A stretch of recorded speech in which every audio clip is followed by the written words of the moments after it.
Hope Hicks, one of President Trump's longest-serving press aides, has been named interim White House communications director, filling the position left vacant by Anthony Scaramucci. A White House statement says Hope Hicks will work alongside Press Secretary Sarah Huckabee Sanders until a permanent replacement is found.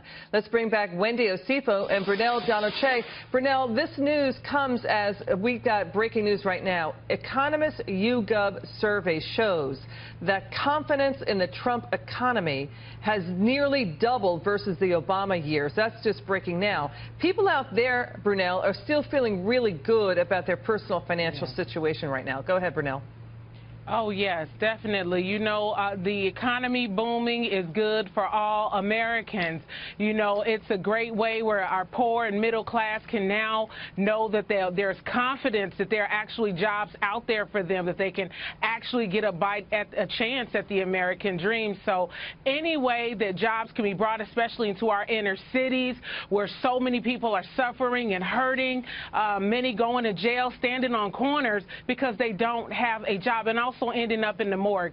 So I say here, the economy booming, the confidence that the president is bringing back, that's got to count for something in all that's going on. You know, Wendy, it's striking that President Trump is on the same page as Bernie Sanders with how trade deals have hollowed out the manufacturing base in this country. The president is trying to reverse that. Do you see any good there? You see good there, right?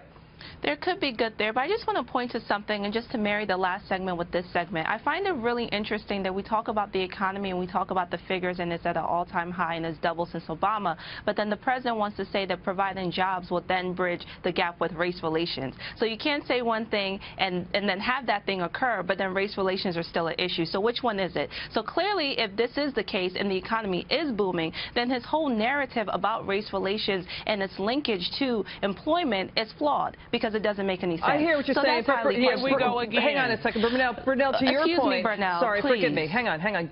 Brunell, you have said in the past that if there were more jobs in places like Chicago, then people would be shooting at each other. That's exactly what you said, and it's clearly not true. Sorry, no, wait. Let Brunell answer. Let me tell you something. We know that hang on. Let Brunell answer.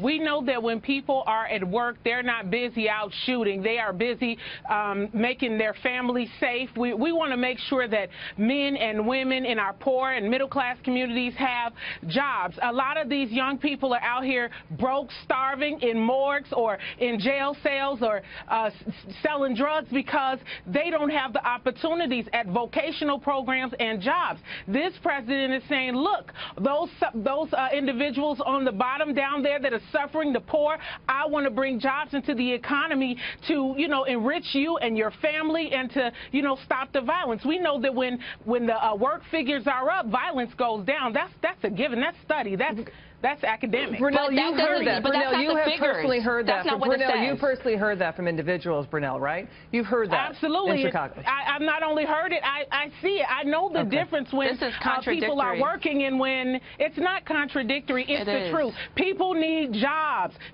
Our young people need jobs. They're crying out for help. You just touted job numbers. But unemployment. Let's talk about race. Oh, my goodness. Wendy, sorry, don't talk over each other. Brunell, finish, and then I'll give Wendy a chance. Jobs. Okay, Wendy, go, Wendy, quickly. As a researcher, as an academic, her rhetoric is flawed. She just opened up the segment by touting job numbers, but then Chicago has high rates of murder. So what are you saying? It doesn't equally. Okay, we got to go. We're coming up against the hard break. Sorry, you guys, we got to leave it there.